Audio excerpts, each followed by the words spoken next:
You feel like you're falling behind because you're comparing your internal behind-the-scenes footage to everyone else's highlight reel. But what if the feeling of being stuck is actually the sound of your brain quietly rewiring for a much larger breakthrough? The truth is, your brain isn't broken. It's just overloaded by a world designed to make normal feel like a failure. In the next 20 minutes, we are going to dismantle the societal timelines that are draining your motivation and replace them with a mental model for quiet, sustainable growth that the top 1% use to stay ahead without burning out.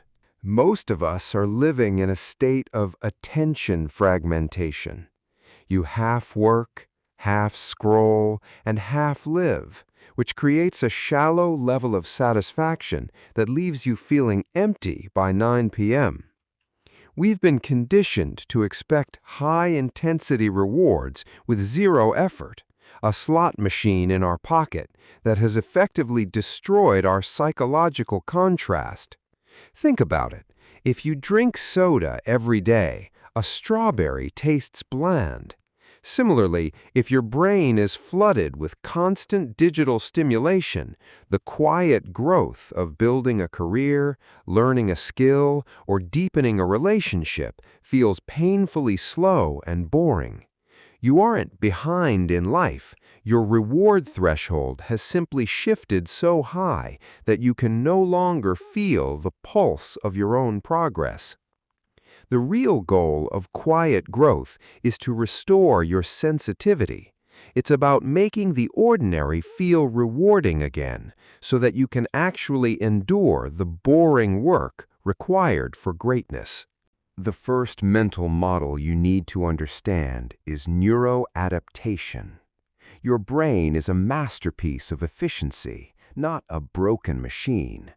It is constantly scanning for threats, mistakes, and uncertainty, because that's how our ancestors survived. In the modern world, your brain translates being behind your peers as a survival threat, which triggers a loop of negative thinking. You don't have a negative thinking problem. You have a trained brain doing exactly what it has practiced. If you've spent years practicing worry and comparison, your brain has simply gotten very good at that. But the same neuroplasticity that allowed your brain to adapt to stress can be used to retrain it for focus and clarity. The process of quiet growth happens in 4 distinct phases. Phase 1, the awareness audit. For the first week, don't even try to get ahead. Just notice the triggers. When do you feel most behind? Is it when you're scrolling? Is it when you're alone with your thoughts? By labeling these thoughts as negative thinking patterns rather than absolute truths, you create the distance necessary to stop the automatic reaction. Phase 2, the interruption phase. When you catch the thought, "I'm not doing enough," you must physically interrupt the loop. Take a breath, shift your posture, or move your body. Your brain cannot stay in the same mental loop when your physical state changes. You're not trying to erase the thought, you're breaking its momentum. The top 1% don't actually operate on the timelines you see on LinkedIn. They operate on delayed reward pathways. Almost every meaningful outcome, fitness, wealth, deep relationships, lives in the space of delayed payoff. When you feel behind, it's often because you're in the middle of a neuro-adaptation period. This is the messy middle, where tasks feel boring and cravings for distraction increase. Most people quit here because they think the system isn't working. In reality, this phase means your brain is finally adjusting to a lower novelty exposure. You are actually moving forward precisely when it feels like you are standing still. To sustain this growth, you need to build a physical environment that supports focus rather than distraction. Behavior is shaped by friction. If your phone is the first thing you see in the morning, you are training your brain for high-intensity, low-effort rewards before you've even brushed your teeth. Instead, try these 3 quiet growth habits. Morning light exposure. Get sunlight within the first hour of waking up to reset your circadian rhythm. This stabilizes your mood and energy, preventing the afternoon slump that triggers negative self-talk. Uninterrupted focus blocks. Start with just 20 minutes of one task. No music with lyrics, no notifications, no multitasking. You are training your focus like a muscle. A distracted brain is weak.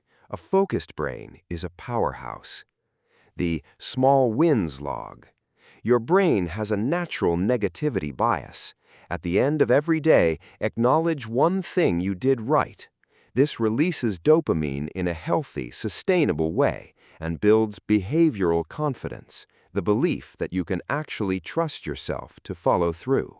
As you move into the 3rd and 4th weeks of this shift, something strange happens. Your mind gets quieter. Simple tasks become less painful. Music sounds better. Conversations feel more engaging, and you stop feeling pulled in 10 different directions at once.